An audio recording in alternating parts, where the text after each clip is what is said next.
My major use for this lens has been in motorsport, and as you can see from these examples, even on dull days in the UK, it's able to freeze motion and provide excellent quality pictures. The depth of field at f4 I find just right for isolating something like a car or a motorbike from its surroundings. Bokeh and vignetting are all fine, even at wide open, and despite its size, it's no problem at all to use on a monopod for a whole day. With a similarly weather-sealed body like the D3S, it's perfectly happy to shoot for several hours in the pouring rain. Given the enormous popularity of this lens amongst wildlife photographers, I kind of felt forced to include some wildlife images. It's probably worth pointing out that I have absolutely no knowledge or experience of wildlife photography in any shape or form. So here's my first and only attempt, really, at photographing terrifying wild animals. As you can see, this lens fits the bill perfectly. It's allowed me to shoot from several hundred yards away so that the animals are almost unaware of my presence. And the f4 aperture produces good isolation of the subject from its background. If wildlife photography is your thing, then there are a number of websites where expert wildlife photographers show some of the jaw-dropping images that can be created with this lens.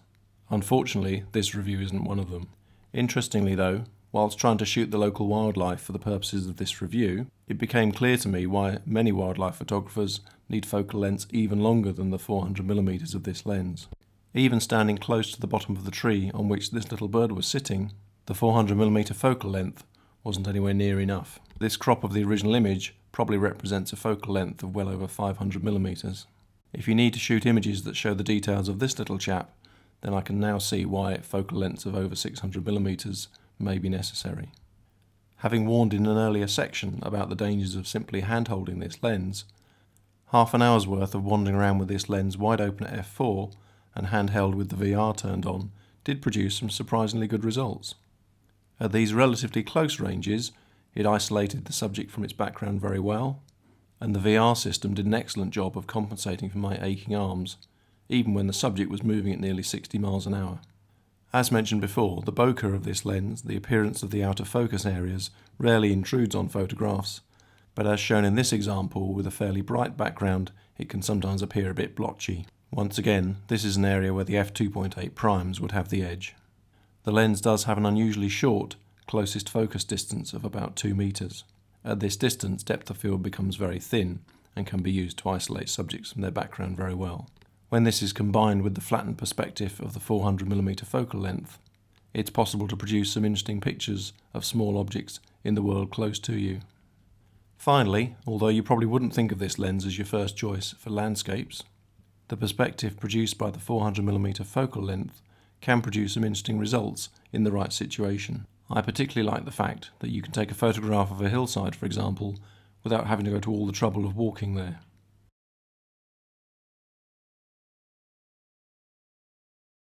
There's absolutely no denying that the 200-400 is an excellent lens.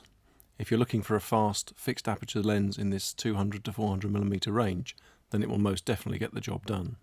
However, there are other Nikon lenses which also fit this bill, and it's those that we're going to have a quick tour of in this section.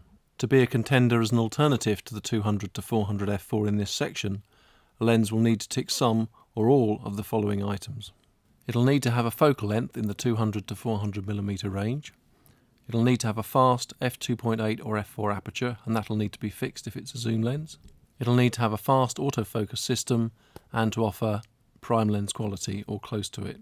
At the bottom of the list, I'd personally put having the VR system. However, if you intend to use this lens handheld to photograph relatively stationary objects, then you may want this item further up the list. First on the list is Nikon's excellent 300mm f4 AFS lens. This obviously has a focal length right in the middle of the 200-400mm range and offers this at a constant f4 aperture. As a prime lens, it offers excellent optical quality, probably slightly inferior to the 200-400, but only very slightly indeed. As a prime lens with a much simpler design, the AFS version of this lens offers autofocus speed, which is every bit the match of the 200-400. Incidentally, if you're after this lens second-hand, keep well away from the older AFD version, which was quite famous for its geologically slow autofocus system. This lens doesn't have the VR system, which, as I've mentioned before, isn't really much of an issue for me, as I generally photograph fast-moving things and usually bring at least a monopod with me. The tremendous upside of this lens, when compared to the 200-400 f4, is it's much smaller, much lighter and a great deal cheaper. In situations where you think you might need a 300mm lens, it's possible to pop this into an equipment bag. Clearly not something you can do with the 200-400 f4.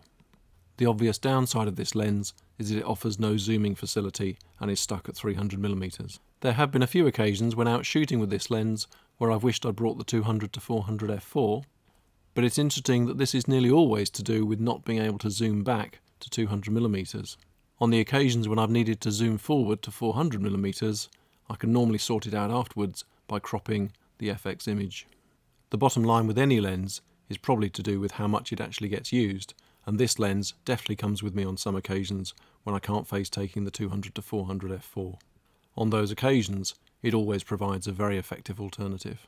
Another possible contender is Nikon's absolutely outstanding 70-200 f2.8 lens, when equipped with either a 1.4, 1.7 or 2x teleconverter to move it up into the 200-400mm range. Although using a zoom lens with a teleconverter is never ideal, if you only occasionally visit the 200-400mm range, this might be an option.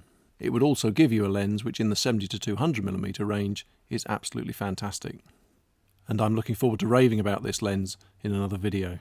Although a fixed f2.8 lens in the 70-200 region, this lens can take you close to the 300mm mark with the 1.4 teleconverter as an f4, and can take you all the way to 400mm with the 2x teleconverter as an f5.6 lens. The optical quality of the 70-200 lens on its own is absolutely outstanding and definitely on a par with any prime lens. There's a slight reduction in optical quality when the 1.4x teleconverter is added, and a more noticeable one when the 2x converter is used. The autofocus performance of this lens is very fast indeed, and remains so when any of these three Nikon teleconverters is used. The lens has VR, now in generation 2, and this is maintained when the teleconverters are added. Although using a lens with a teleconverter is a slightly clumsy solution, it does offer you a lot of flexibility, although with the 2x teleconverter you would be shooting at f5.6 at the 400mm end. The 300 and 400mm f2.8 prime lenses by Nikon are the ones which the 200-400 f4 obviously attempts to replace. Each of these prime lenses obviously does its job at the middle and the long end of the 200-400mm range. They offer this at a significantly faster aperture of f2.8 and provide very slightly better optical performance all round. Autofocus performance is very fast indeed, slightly outpacing the 200-400 f4, and they're both available in current versions which have the VR system.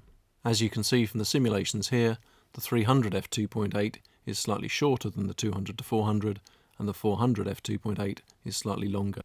Both lenses have a similar diameter to the 200-400 and are similarly weighty items, each provided with their own carrying rucksack. The 300mm f2.8 is normally priced at a similar level to the 200-400, with the 400mm f2.8 normally costing considerably more. Their construction and build quality are very similar indeed to the 200-400 f4. Although they're both faster and slightly better performing lenses than the 200-400, the obvious downside is they have no zoom facility. Whilst on the subject of alternatives, mention should be made of the VR2 version of the 200-400mm lens itself. The VR2 version, with the gold VR logo, offers the slightly improved VR2 system, which allows one to shoot at 4 stops below normal hand-holding speed, and also includes nanocrystal coatings. Personally, I wouldn't attach very much value to either of these two features, and if I was buying this lens today, I would most definitely look for a second-hand VR1 version, rather than a new and very, very expensive VR2 version. It's perhaps a mark of this lens's quality that the introduction of the VR2 version did not produce a sudden flood of second-hand VR1 models from upgrading photographers. I certainly had to hunt around a bit to find my second-hand VR1 model, but I certainly think I've got better value for money than buying a brand new VR2 version. Finally in this section, it's probably worth a mention of the 80-400 f4.5 to 5.6 AFS lens, recently updated. Although this lens will allow you to shoot all the way across the 200-400mm focal length range, it obviously doesn't quite meet all the requirements to be in our elite group of alternatives. The aperture is not constant across the zoom range and is close to f5.6, pretty much from 300mm onwards. Autofocus speed is nice and quick now. Once again, if you're buying second hand, keep well away from the older AFD version, whose autofocus was legendary for its slowness. Optical quality is very good, although not really on a par with the professional lenses that we've been talking about in this section. And also build quality is not really of a professional standard either. However, if you only need to go beyond 200mm on occasions, then this might be an option worth looking at. However, the deal breaker here for me would be cost. For the cost of this lens new, one can buy a 70-200 f2.8 lens and a teleconverter, a combination which would beat the 80-400 on pretty much every single one of the criteria in this section. If you've sat through to the end of this video, then you're hopefully fairly clear what this lens can and what it can't do. If all this leaves you still wondering whether this is the right lens for you, then the following 3 questions about the kind of photographs that you want to take may help to sort things out. Firstly, what type of subjects do you intend to photograph? As we've mentioned earlier in this video, subjects like sports, wildlife and surveillance are ones where you're likely to need the 200-400mm focal length range. If you can normally get fairly close to your subject, then you won't need focal lengths as long as these. If your subjects tend to be both very small and very far away, then you may need focal lengths even longer than 400mm. The small bird that we photographed earlier in this video is an example of this. Secondly, if your subject's moving, how predictable is its movement? If you normally have good control over the distance between the camera and the subject, then you may find a prime lens with a fixed focal length will be ideal for you. However, if the distance between you and the subject tends to vary and you don't have much control over that, then that's where a zoom lens is going to become essential. A good example of this would be a Formula 1 photographer, where although they're a long distance from their subject, it follows the same racing line lap after lap. This would allow them to get very effective photographs with a fixed focal length prime lens. In contrast, if you're photographing lions and tigers and bears, you need to be able to respond instantly to their changing distance from you. Finally, how often are you going to be shooting in this focal length range?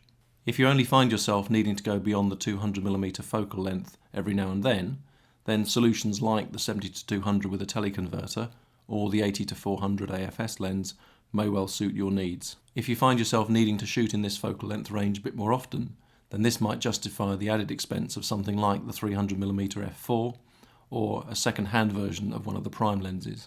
If you're shooting in this focal length range on a regular basis, and or your work's intended for publication, then this 200-400 f4 or one of the 300 or 400 f2.8 primes may well fit the bill, depending on the kind of subject that you're photographing. My other top tip in this section is not to be put off by the new prices of some of the lenses that we've talked about. Most of these lenses are long-standing classic Nikon designs and have gone through many stages of development. Look carefully at the list of features on some of these lenses and think about which ones you actually need. For example, if you think you can manage with VR1 rather than VR2, then there are earlier versions of both the 70-200 and the 200-400 available on the second-hand market, which are much cheaper than the current new versions. Similarly, if your subject doesn't move particularly fast or you're pre-focusing, then you may find that you don't actually need AFS and an AFD lens would work perfectly well. On the second-hand market, there are AFD versions of the 300 and 400 f2.8 prime lenses, which are at very reasonable prices. Although some of these earlier models are now quite old, they still provide the awesome optical quality of these classic Nikon designs. As we mentioned before though, the AFD versions of the 300 f4 and the 80-400 are not recommended. I hope you found this review useful. If you have any questions or comments, please send to me in the box below. I hope to be producing more Nikon lens reviews in the future, so please subscribe, and thanks for watching.